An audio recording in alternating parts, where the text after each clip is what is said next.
Continue. All right, okay. Right. So no one moves through life like me, and no one moves through life just like you. Each and every one of us has a unique rhythm, a unique talent, which we can offer to the world.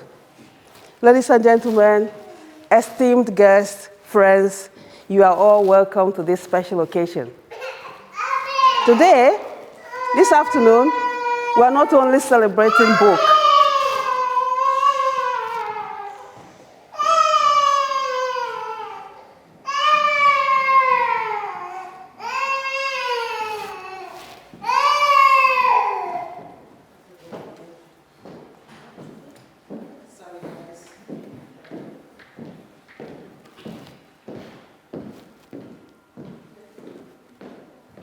so we're not only here to celebrate my book, and we're not only here to celebrate Chuka's book. We are here to celebrate a movement, a call for action for each and every one of you here to awaken your talent and serve your gift to the world.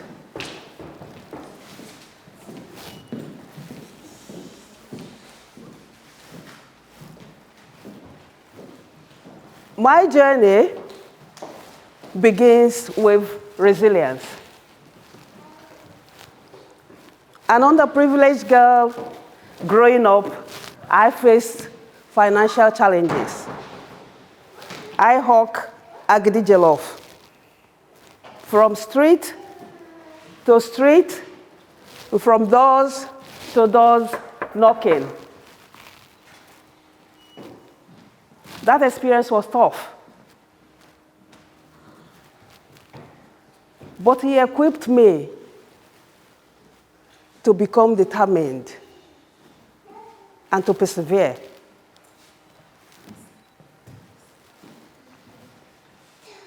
And this is the theme of today's gathering: determination and perseverance.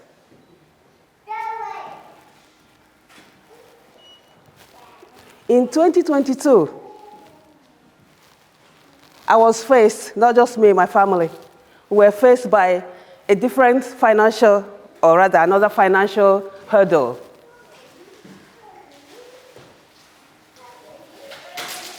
Determined, I was set out to look for a job. I wasn't going to look for a job, I was going to get it. So I don't know, some of you might know Rosso.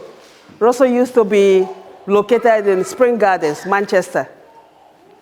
So I walked in.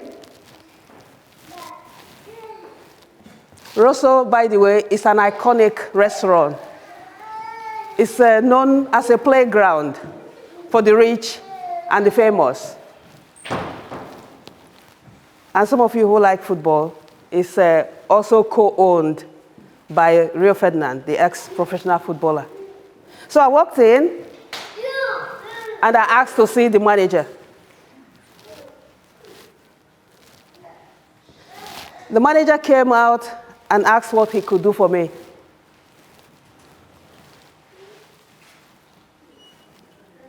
With hunger in my eyes, not for food, but for work, I confidently said, "My name is Antonia Wobodo.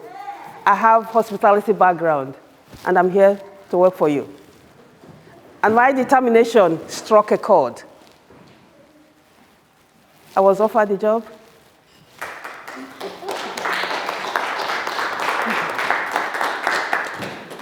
And not only that, I requested for a higher pay. I was paid more than my colleagues doing the same job. And that reconfirmed my belief in valuing yourself, because the world will reflect what you project. So this is where it gets interesting. 2 weeks into Rosso's job, I got a phone call for a teaching role, offering to pay me £31.71. Well, that's a good pay compared to what I was paid to in 2014, which was 20 pounds.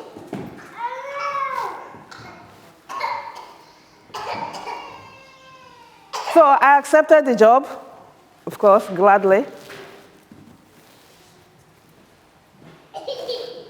Because it was agency, so the contract ended after 6 months. But before it ended, I got another one. But this time, I wasn't going to be paid £31.71 because I thought to myself, I might be doing something good here. I need to step it higher. So I raised the bar a bit higher and requested for £40 an hour. And guess what? It was granted.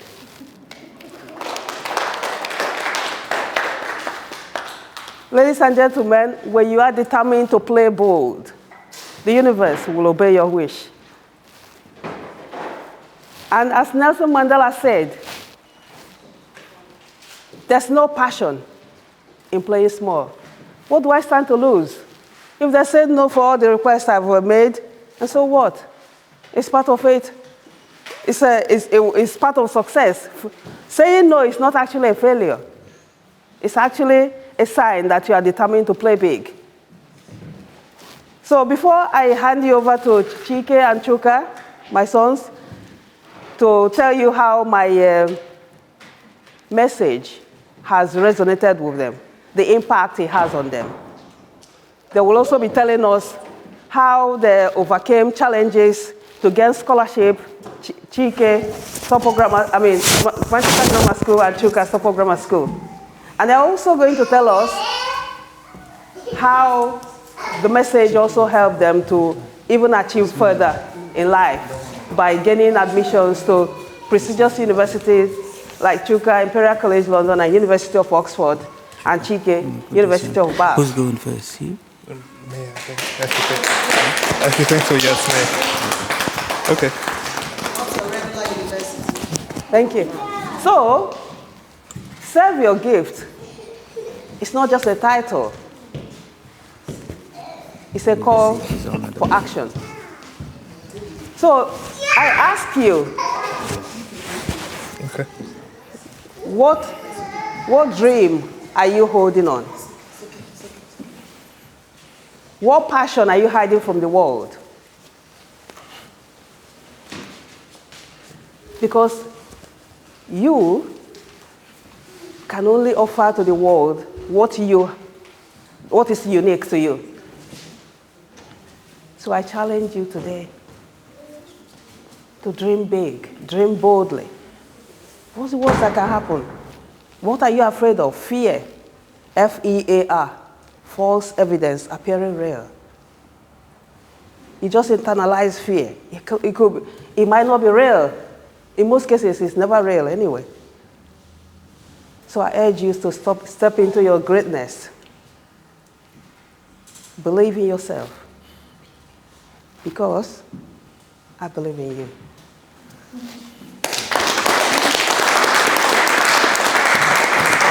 Thank you. Now, I will now call upon Chuka to tell us his story. Thank you.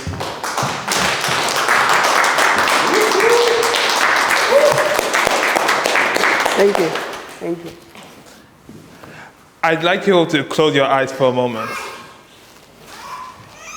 Imagine this.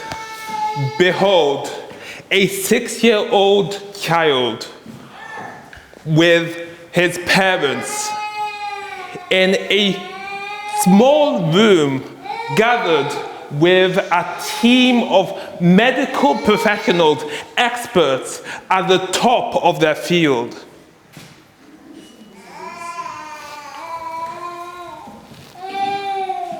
Awkward silence. That is how long the silence was before they now told us the grave news. That child will have cerebral atrophy. What cerebral atrophy, you may ask? As we were pondering, or specifically my parents, as I was obviously too young to comprehend the depths of that diagnosis, cerebral atrophy comes from the word cerebral, meaning of the brain, and atrophy, meaning decay. loss. So literally, cerebral atrophy is brain loss, brain decay.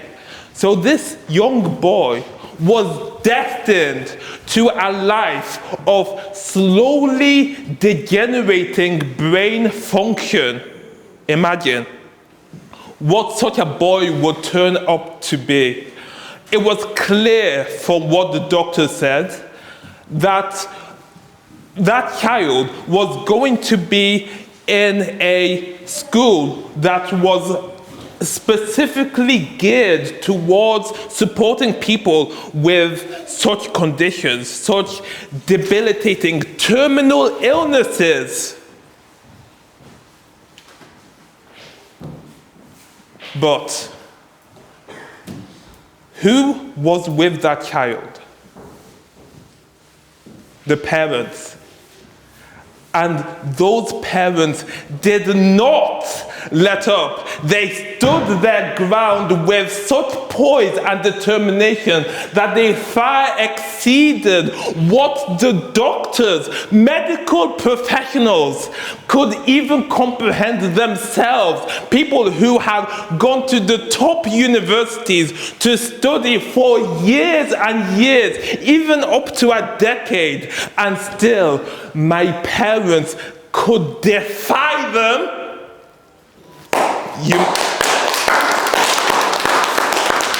And now you may open your eyes, because what you see before you is that same child who was diagnosed with this debilitating condition. And behold, I went to Stockport Grammar School, which is far beyond what I was initially predicted to go to. And that school that I was initially predicted to go to is called Oak Grove, and it's a special school. And indeed, can you imagine, can you believe this, the staff of the school acknowledge themselves that not one of the students that enter Oak Grove have ever made it in life. So I was nearly going to such a school. I was nearly one of their statistics of someone who would not have any value whatsoever to society. But now here I am. I went to Stockport Grammar School, and from there I went to Imperial College London, which is one of the top universities not only in the UK but in the world.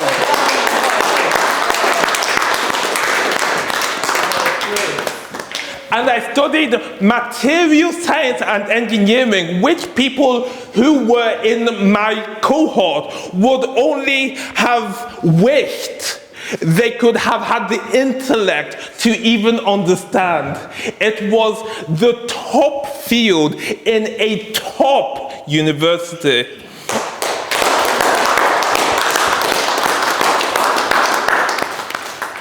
And this same child that you're looking at today is the same child that, had my parents not had the determination, the resolution, the commitment, the internal power to defy what they thought was authoritative power. Medical professionals that were certainly more knowledgeable than they, and to stand before them and say in their minds that this son that has a cerebral atrophy condition would actually be worthwhile in the future. They said to themselves, my son, that we have begotten, we know that you have power in you. We know that you will be able to do whatever you are capable of and more. Because indeed, going to Imperial College London and even being accepted by Oxford is not something that they would have imagined at the time. Then they struggled with themselves to commit to my success, to my brother's success, and eventually even to my sister's success. And he is still about to go to the next level of her education. And indeed, he will likely go to Stockport Grammar School as well. And so every one of us would have gone to a grammar school. And behold, I have gone to Imperial College London for 4 years, not just 3, but studied a master's degree in material science. And now I am here to provide value to the world, to serve my gift, and to be the person that nobody, no doctor, no professional, not even my parents could perceive, but to achieve beyond everybody's wildest imaginations. So my message is that nobody should be limited by what other people think. Because what do you care what other people think?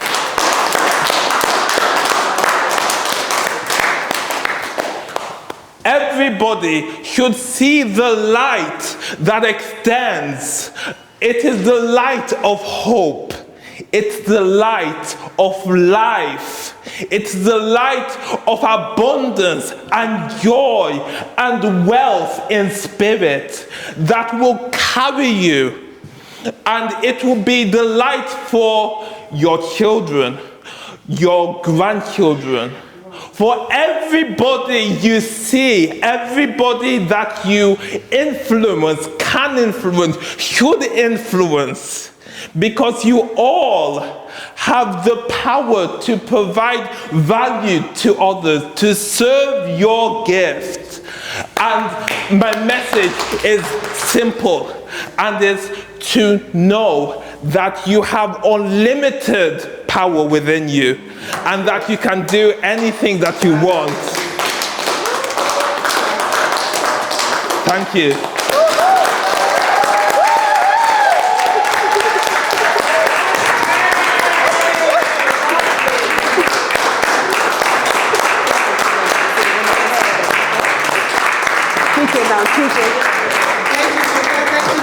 Okay.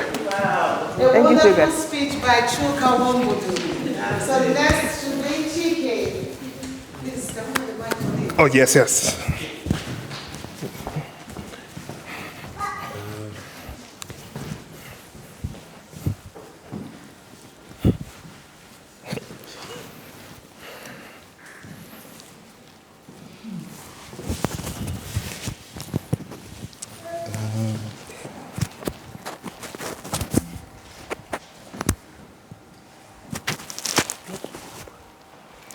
All right.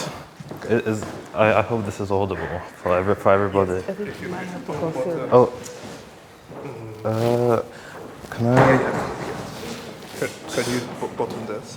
Oh, yeah. Maybe put it through one of the buttons. And then put this here. Yeah, that should be fine. Oh. I was thinking maybe. Sorry. Go ahead. Oh, you want to put this inside here and it... No, I was thinking like. Okay. I can't. Yeah? And then you can. Whoops. Okay, never mind.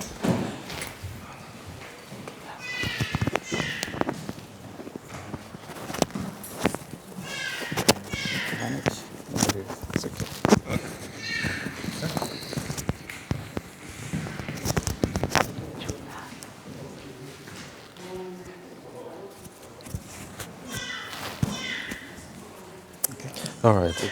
Thank you. All right. Good afternoon, everyone.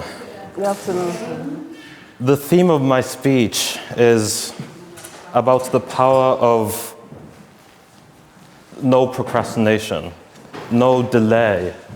And I would like to present to you the chronology of events that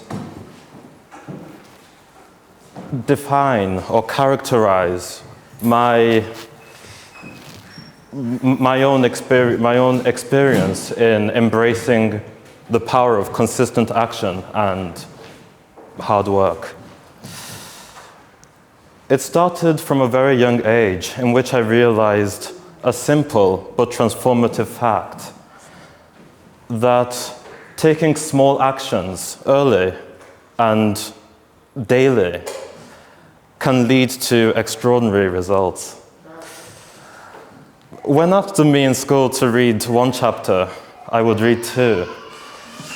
Homework during the week, I would submit it within the next day. These tendencies of mine weren't a burden, but instead I found it to be a necessary touchstone of responsibility for my future. As I got older, my sense of curiosity and ambition grew in equal measure.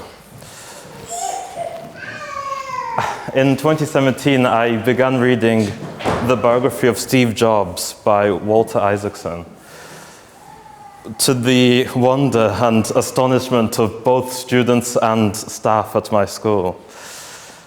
Now, despite the enormity, the physical volume of the book, in fact, perhaps because of it, I felt compelled to read it from the start to its end, with a sense of both captivation and careful consideration of the text.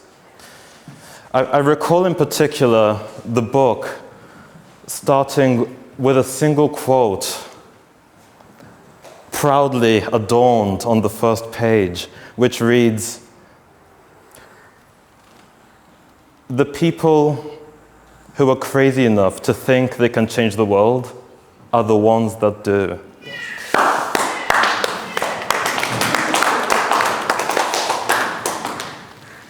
This powerful message resonated with me, and as I read on in the book, I realized that the message underscored a crucial mindset which Jobs himself used to propel his own life journey. Now, having contemplated this message, I strove to espouse this same mindset throughout my studies in school. And it led to me successfully achieving top grades in GCSE and securing a scholarship to one of the country's best schools.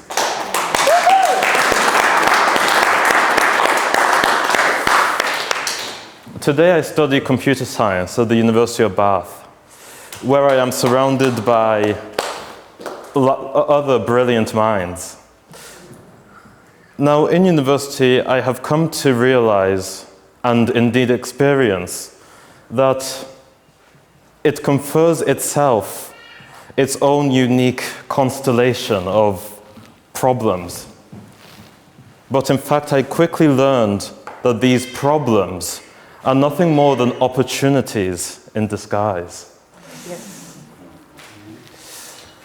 Now, having been introspective about my life and having disclosed this to you today, I have learned the following: that success is derived not from waiting around for the perfect circumstances, neither from expecting the perfect time to arrive, to appear before you, but instead it is by being proactive and starting immediately. So, I implore you, esteemed members of the audience, to delay no further, to take a step a single step, no matter how small, in the pursuit of your dreams, as this will bring you closer to achieving your dreams.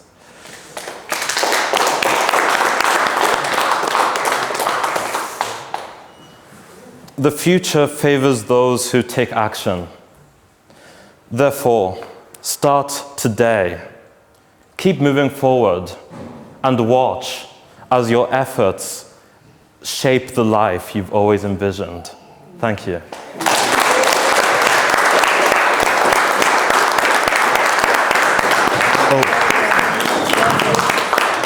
Thank you. Thank you. I think we're okay. Ladies and gentlemen, you've all heard it from us, from myself, from Chuka, my first son, and Chike, my second son. I don't think we're going to hear anything from them. Yeah. But I think I just want to consolidate, bring together what we've talked about today with three of us.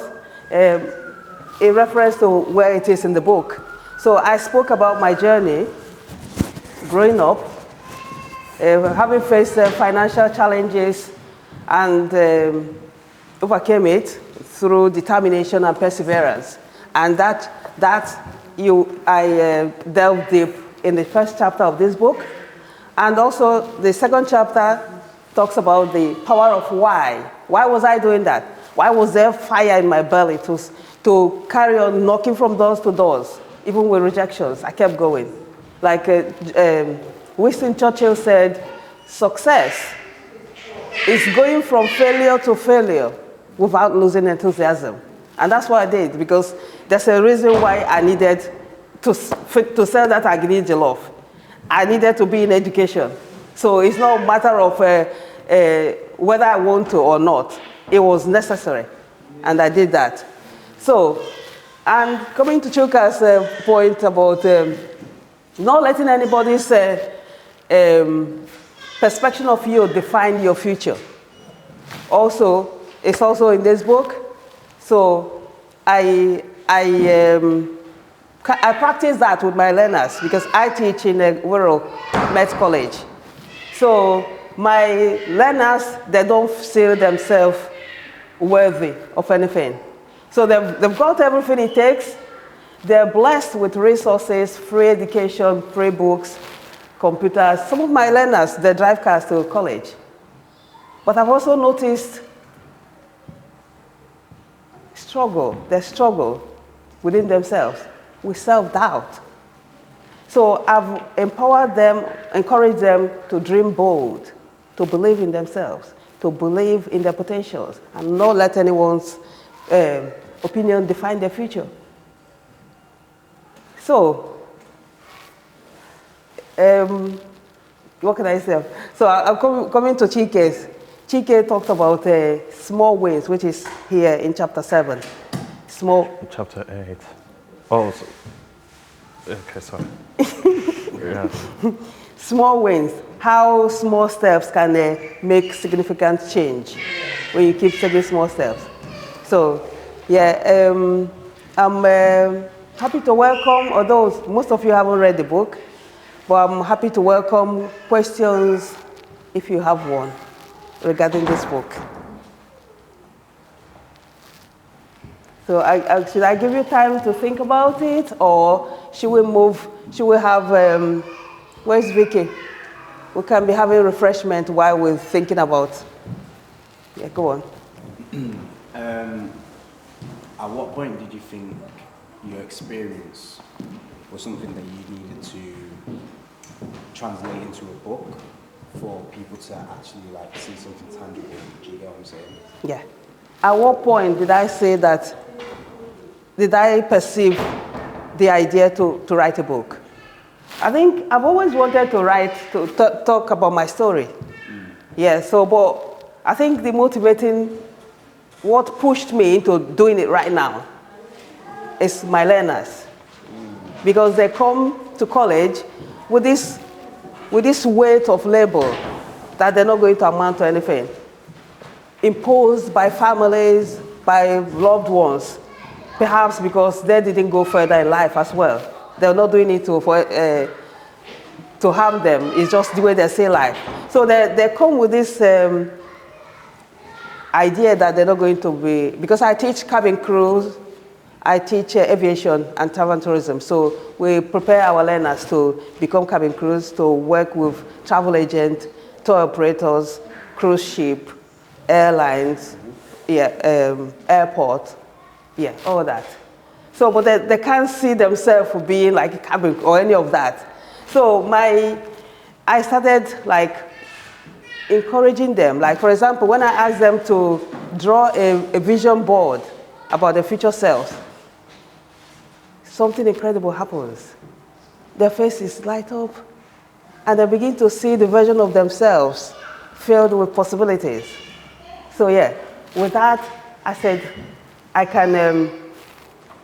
can reach wider audience, particularly that age group, to navigate complexities with the power of determination and perseverance, because that's what guided me while I was growing up myself. So yeah, that's why Serve Your Gift is alive now. Thank you. Thank you. Yeah, more questions, or perhaps we'll just have snack and then we... Yeah, I just have a question. Okay, go on. Thank you. What were the struggles you faced while, combining ideas with this book? Okay, What were yeah. the challenges you faced Yeah. while combining ideas for Yes. this book? The challenges that I faced while writing this book. Well, quite a lot. Like, I'm married with 3 kids. Yeah, so it's not an easy job to look after family, go to work, think about book. Yeah, so it's quite a challenge. But because I've gone through what was worse than that, and I've developed that resilience, determination, perseverance early on in life. So it guided me through making this possible.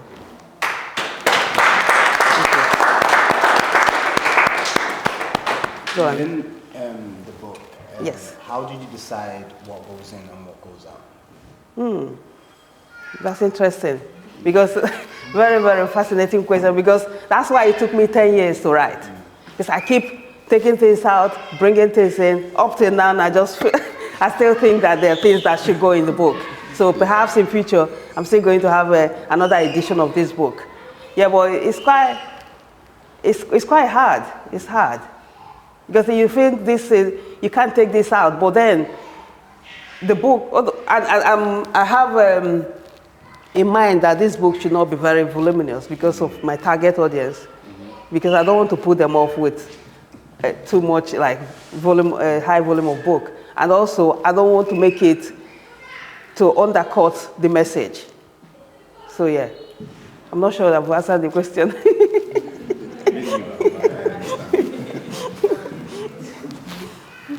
Yeah. Go on, anyone. So just Yeah. following up on that, when reading the book, what's the one thing, except from the idea of serving your gift, what's the one thing you want someone to take away from it to really feel or be inspired about? Like, what's the one thing that you think? To dream bold. Yeah. The one thing that anyone should take away from here is to dream bold. Because if I can do it, or if I could go through life becoming who I am today, you've got more opportunities than I did. So you dream big. The world, like I said, the world will reflect what you project. The way you see yourself matters. So dream big. I mean, what's the worst that can happen? If somebody says no to your request, so what? So what? It's still part of the success journey. So you carry on, you don't give up, you carry on. I faced rejection upon rejection. So I just said a little story about myself of how my little wins, yeah? But I've gone through rejections. It's called life. I don't just, it's not magic to it. But there's what I believe in. Preparation will have to meet opportunity for you to stand a chance in life. And like Les Brown said, it's better for you to prepare for an opportunity and not get it than meeting an opportunity and not being prepared. So once you have that in mind, and then if you knock at the door, you seek an opportunity, if you don't get it, you keep going. You don't give up, you keep going. You keep going. Yeah. Until one day, like there's a Chinese proverb, I'm not very good, I'm just going to share the message. It says, how long does it take to grow a tree? Because, I mean, there's this person that was growing a tree. Each day, you go and water the tree, day by day, week by week, month by month, year by year. Nothing was coming out. And people were saying, this tree you're always watering and guiding, and how come you're still doing that, and for years now it's not produced any fruit? And he kept doing that. He kept doing that. He kept doing that. And one day, he came out with beautiful fruit. And somebody asked him, how long did it take you to grow this tree? As long as it takes. He wasn't going to give up. It's like in this book, there's a child that I have in this book, Chuma Emedo. How long did he worry about how long it would take him to walk? No, the answer is no. He will try and walk, and he will fall, and he will get up. He will try again, and he will try, just like any other child. They're the same, they don't give up. So why do we give up? When you are determined to achieve something, you should keep trying. Keep trying. Don't give up. Sorry, do you have plans now or in the future to have seminars or lectures to help the young adult teenagers how to grow up and build up their dreams? Yes. Yeah, that's at the back of this book, I said I talked about how people can connect with me through speaking engagement. Yes, things like that. Yeah, so my plan is to reach as wider audience, especially the youth. You know, yeah, because I've got using myself as an example, and then using the learners that I teach as an example. So yeah, that's why I want to reach so many age group. So you start the book off talking about you used to sell rice. Sorry? You started the book off talking about you used to sell rice as a... Sell jollof, agidi jollof. Yeah. And it's crazy because obviously the way the book goes, you just see from literally zero to where you are now. But what's the one thing you want to say to your younger self? So imagine you're talking to the person at the start of that book. What's the one thing you want to say to them? Because a lot of people are at the beginning stage that you was at. So yeah. It's like it's almost a thing so they can hear as well. So what's one thing you say? Don't give up. Okay. Don't give up. Resilience. Because, come on, you know, when I was selling agidi jollof, some of my mates were laughing at me because I sell to them as well. I come to their house to knock, and then that's that's our classmate. They will laugh at me. But I didn't take any notice of that because of the power of why, which is in chapter 2. The power, why am I doing that? The why kept me going. Yeah, go on. We talk about resilience a lot, but like, what's the one thing you always look up to that kept you going? That fueled the car and kept you going through your life? Hunger to succeed in life. Hunger to break the iron chain of poverty in my family. Hunger to be known at some point in this world, to make an impact. Because I see it as a sin, actually, to just come to this world and consume what other people have made without contributing to this world.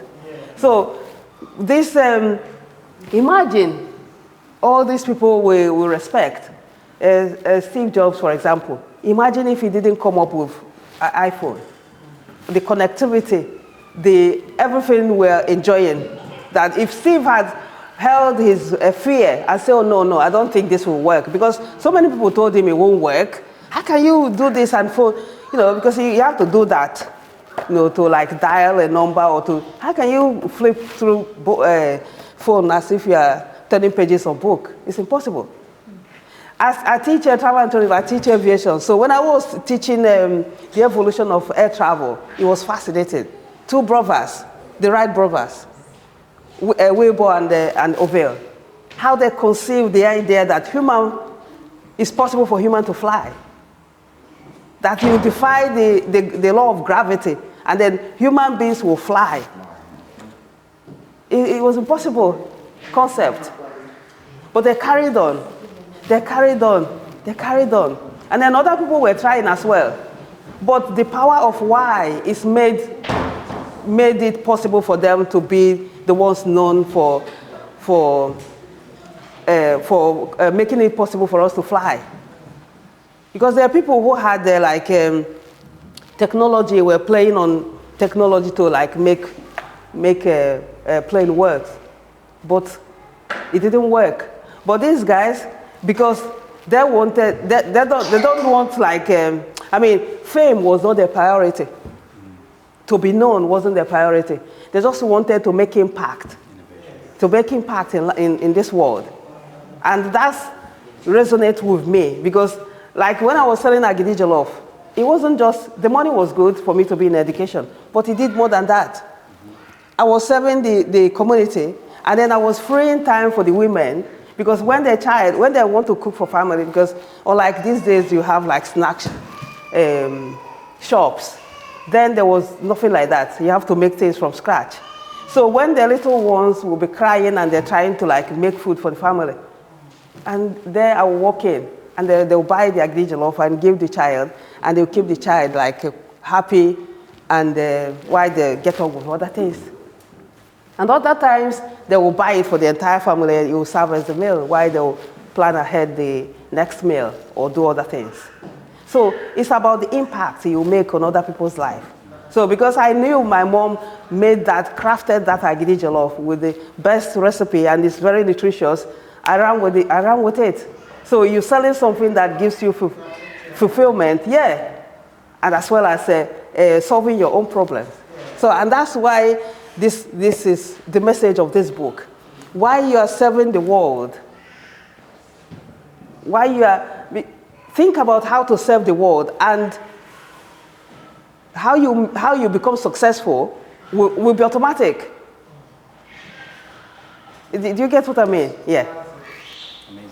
Thank you. Thank you. Questions? More questions? It might be time to should we come over or No, the first line first, just anything you want. Okay. It's just all by book, please. Okay. So full time, are we going to make that very fast? Yes. Because our time here is limited. One more. Okay, go on. How much has faith played in your journey? So, Faith? Faith, yeah. Just Oh yeah, faith is it's in line with determination, because you've got to have unwavering faith. You have to believe in it without a doubt. And then, like I said, when you are determined to play bold, the universe will answer you. It does, because I believe all of us here are Christians, but there might be other people elsewhere in the world that worship something else. But there have to be something you look upon. You have to believe in that thing, and then believe in yourself. Yeah? Because once you start to doubt yourself, and that's why Dr. Miles Monroe said, it doesn't matter how big you are, or how intelligent you are, or how many degrees you've got. It's your mind that keeps you small. And it doesn't matter how small you are, and how unintelligent you might seem to be. It's your mind that makes you a leader. So your thinking, your faith, is what will shape who you become.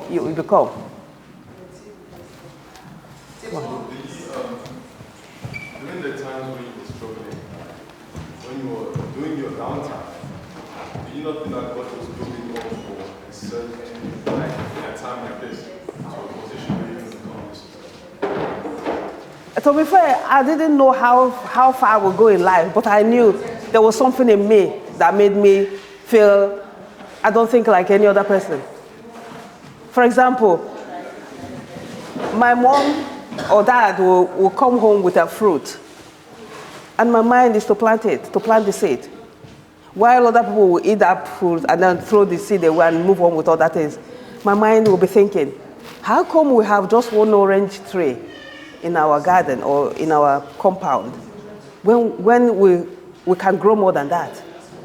Or how come we don't even have udara tree at all? Does it mean it doesn't grow?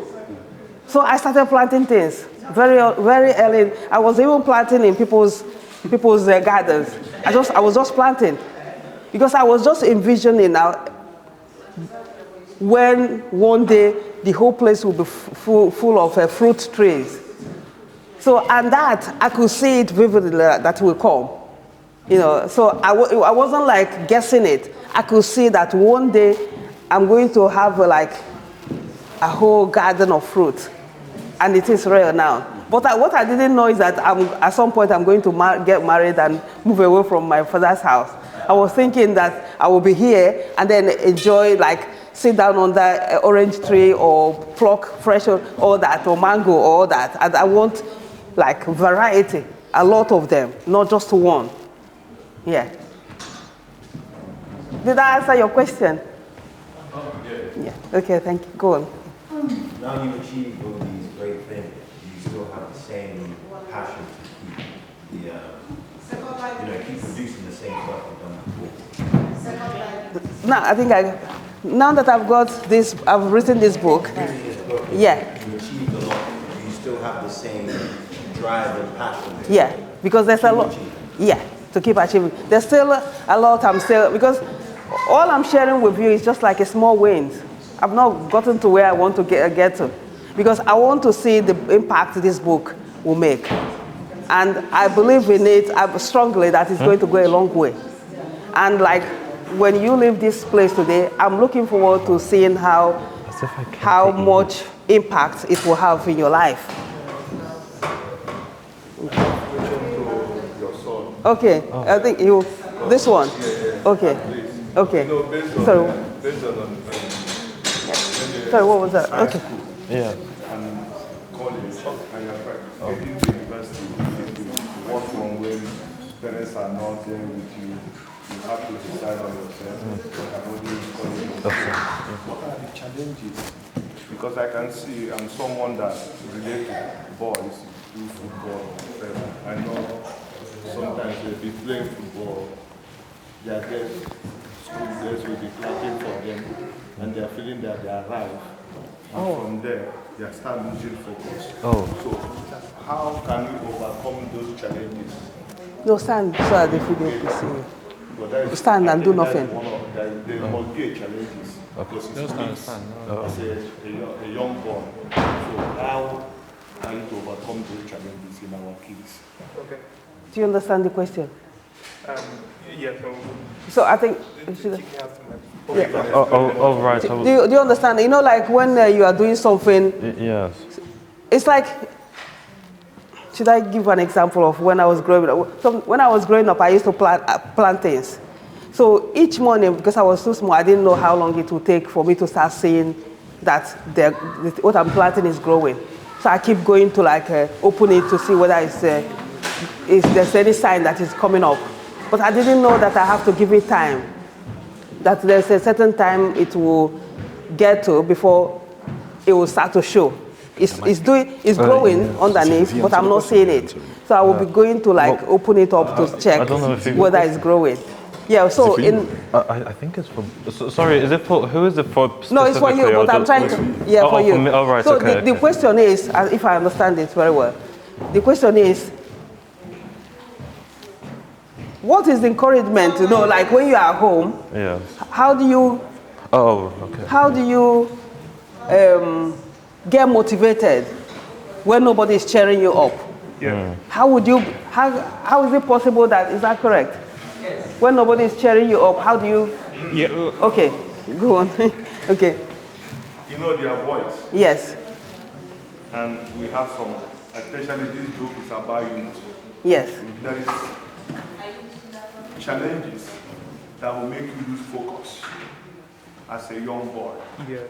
Especially when they have mixed school. Yeah. You know, during our time we have boys school, girls school. Now we have boys and girls. So I don't know the kind of school you attended. Is it mixed or only boys, Well, only girls? For you to have that focus. Oh, I see.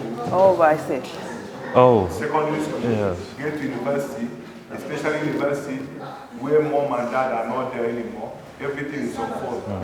Now, daddy, how are you? Are you okay? Where are you? I'm in my room. yes, You might be outside, but saying, I'm not seeing you. yes. So how to overcome that for you to focus and achieve your destiny? Yes, so in high school I attended a mixed school, a mixed gender school, and I noticed that the other students were of a nature that seemed like they didn't know what they were doing for their future, and I just thought to myself that I don't want to be reckoned among such people. So in high school I thought about the future, what I wanted to achieve in future. So I didn't let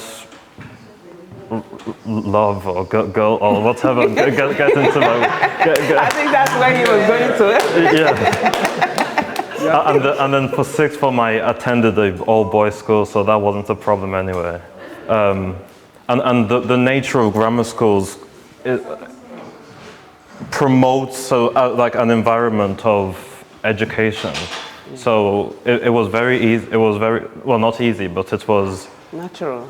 Yeah, facilitated. Yeah, for me to focus on the next stage, which was university. So it doesn't mean nothing hinder you from focusing. No. Oh, sorry. Oh, all right, okay. If you want to continue on. Oh, all right. Okay, then that's easy. You can say. You can increase your Oh, voice. right. Okay. Okay. Oh, yeah, I need to be. Oh, sure. Yes. Yes, of course. In fact, there were plenty of things that hindered my focus, my attention. Social media, everything that today plagues modern man to lose their drive, to lose their enthusiasm and their motivation to excel in things that they are ultimately passionate about. And I believe the vast majority, if not everybody, has something that they are ultimately passionate about. That if they had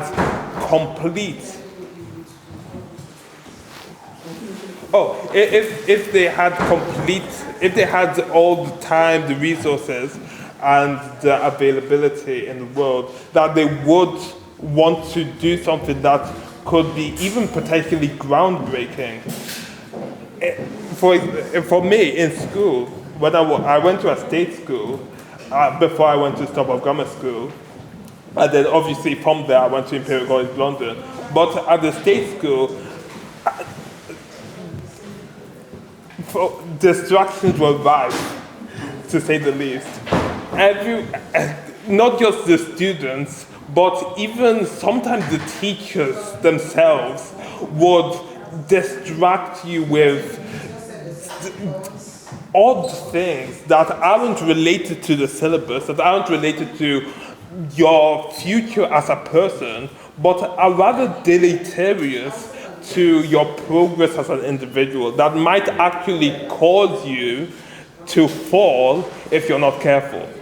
So the thing about my life, about our lives, is that we are constantly searching out wisdom, and we are constantly involved in the pursuit of discernment, so that we can discern what is good from what is bad.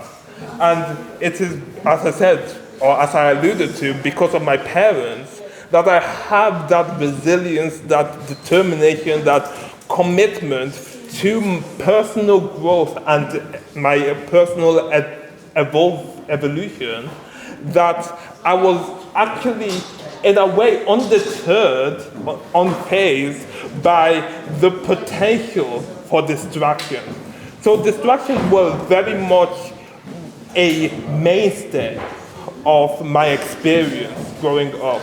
And to a great extent, distractions was the more significant thing in my life as opposed to education. Education was almost like, this is again in the state school, education was almost like a byproduct of the education system, and everything else was focused on relationships, not just potentially sexual relationships further on, that kind of relationship, but relationships with friends, with people who are potentially going to distract you further down and going to limit your potential.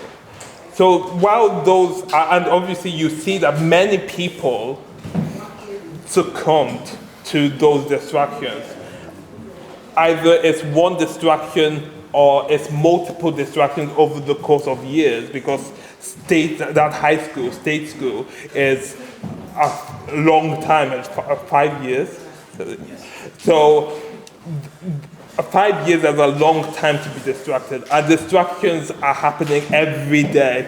So it's like having chocolate in your cabinet, in your kitchen cabinet. If you see that chocolate every day, the temptation is so strong that you might one day eat that chocolate, and you know the chocolate is going to endanger your life potentially. Even if it's insidious, it's not going to just kill you all of a sudden, but it will slowly whittle away at your life. It will decay your quality of life. But if you just have that resilience, that commitment, a sliver of it, and you can have discernment to know what is good from what is bad, then you will seek the healthy food. You will seek the things that are going to promote you, that are going to uplift you, that are going to, over time, give you lasting wealth, give you lasting happiness and joy. And it will be the thing that actually causes you to be motivated by the simple virtue of seeking it out. And so over time, you will actually want to not be distracted. Yes. You will actually want to continue to pursue your goals, because you know that those distractions are not going to help you. Yes, Chuka, can I just come in? Thank you for that. But I think, again, upbringing plays a part. Yeah, because Chuka, if you recall, you didn't have mobile phone until you were almost leaving high school. So and then I started taking them, just like some people like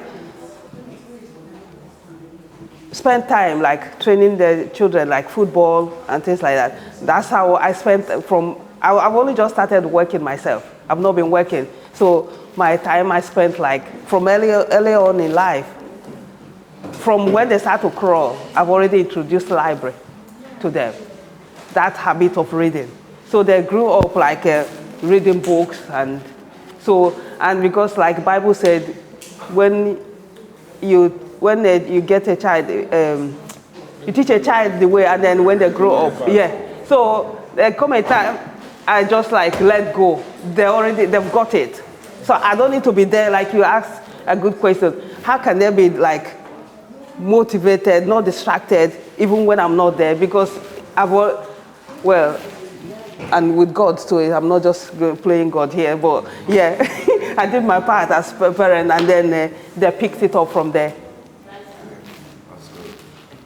Yes, sorry, one thing I want to also say is to confer a bit of practical advice, which is when I'm at university, I like to complement my actual studies with like hobbies essentially that I'm interested in, or societies in university.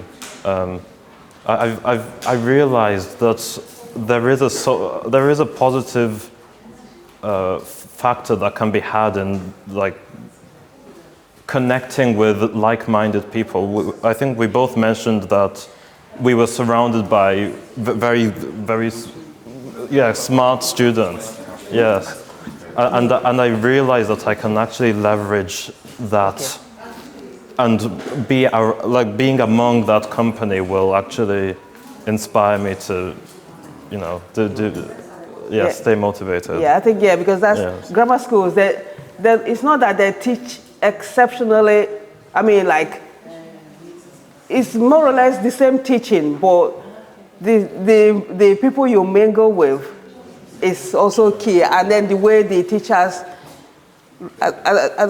relates to you. It's not just the actual teaching, but the environment, because now I think Chuka was the only black person in is it Stockport Grammar School, and there was one girl who was black.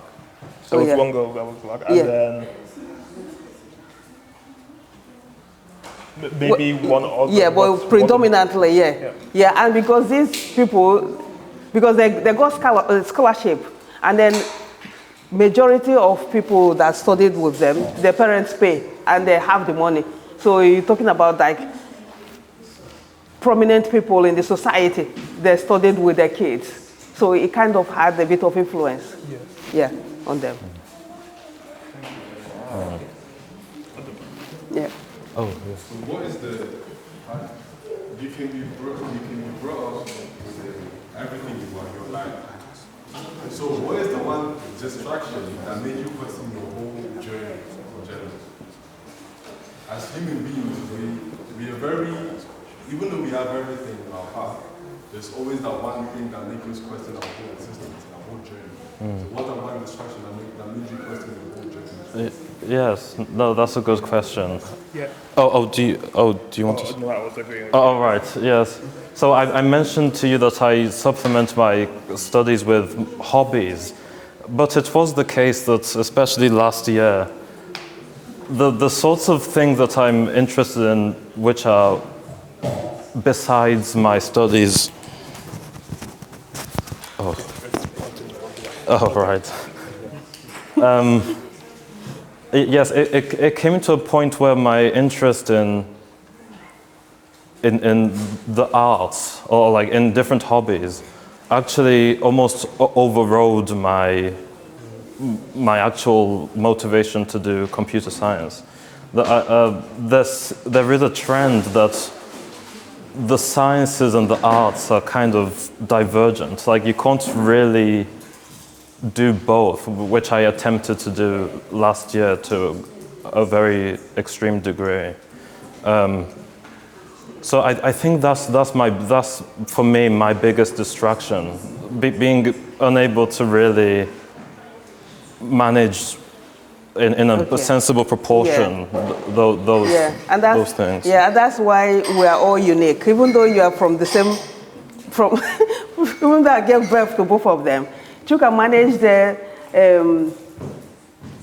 Toastmaster.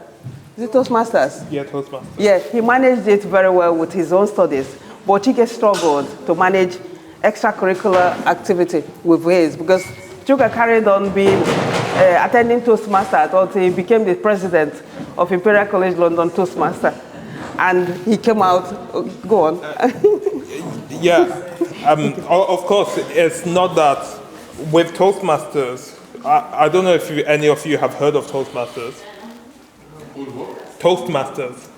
Talk about a little bit. Give them background. Toastmasters is a public speaking society where the whole premise is to empower young leaders to become more influential in their speaking, so they can come to stages and speak passionately with confidence on what they're passionate about, whether it's a business that they're developing or it's some other venture that they're trying to progress. And I was part of that starting from the second year of university all the way into my first year out of university. And so I was in there for 4 years. And indeed, I became the president. I was originally the vice president, and then I graduated to becoming the president at the final year. But I would say that it didn't clash with the focus, the scientific domain, which was material science and engineering, as Chike's tendencies did. Because as he said, it's science and art which seem to be dichotomous in the sense that they seem to be at odds with each other. But Toastmasters is specifically engineered, if you will, to be for engineers, to be for people who are trying to, as I said, promote their own businesses and so forth. So it was very conducive for me to actually be in Toastmasters. I would say for Chike, and even for myself, because it does apply, I do find that it is a great distraction for me to decide between science and art. I'm actually trying to promote Evolve currently by being a teacher, and there is a certain art to teaching, and there is a certain science as well. The problem arises when I try to balance both. I try to engineer my own teaching style, because it is a style that combines science and art in a unique way that is not conventional. If I stuck with the conventional method of teaching, I would learn essentially the science of teaching, which is well understood and is slowly evolving, as those of you who have children who are in the education system will attest to. But nevertheless, the teaching part of the science part of teaching is rigorous. You can read the literature and you can become a teacher. But by being an art person, not necessarily an artist, although that's also a notable career option, but by being into art and engineering, I would say, is a way to dive into the field of art without specifically talking about art. For example, design engineering is the study of inventions, of inventing new technologies, and to do so, you need to be essentially an artist, but an artist of science. So there's the crux for me. The distraction is I want to be a scientist on one hand, and I want to be an artist on the other hand. And how do I effectively combine both of them to become a science communicator, which is why I went to Toastmasters, a communicator, a speaker of science in a way that will entertain people as well. And therein lies the art. So, in a nutshell, the distraction of my life, especially as I was graduating from Imperial, is how do I combine science with art in a way that will allow me to take myself in the direction that I ultimately want, and to evolve in the optimal way. Yeah.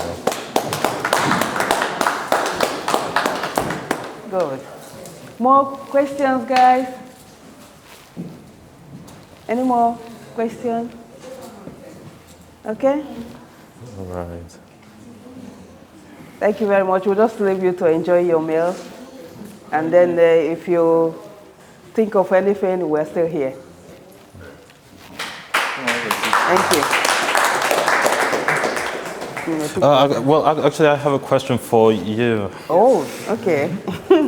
So, I noticed earlier in the questioning, somebody, you replied to somebody saying that you might be interested in making a second edition or writing a second part. Yeah.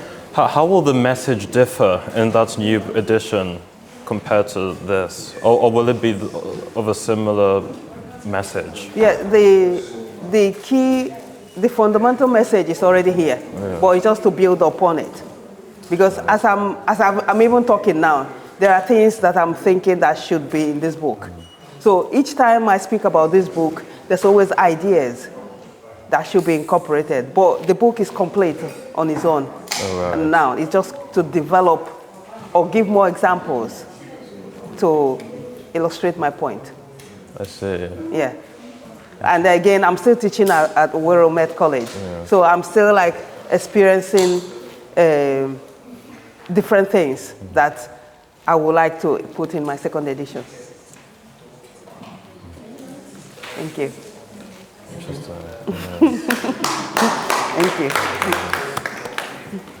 So, Vicky, what's next in the agenda? I think enjoy your meal, guys.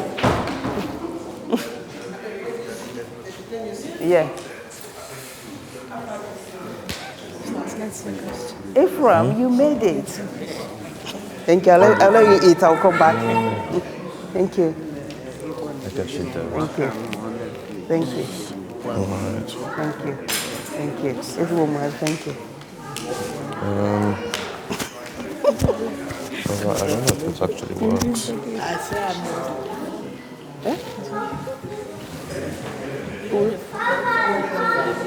Yeah. Thank you. Who? Oh, thank you. Oh, Vicky. Vic. Thank you, yes.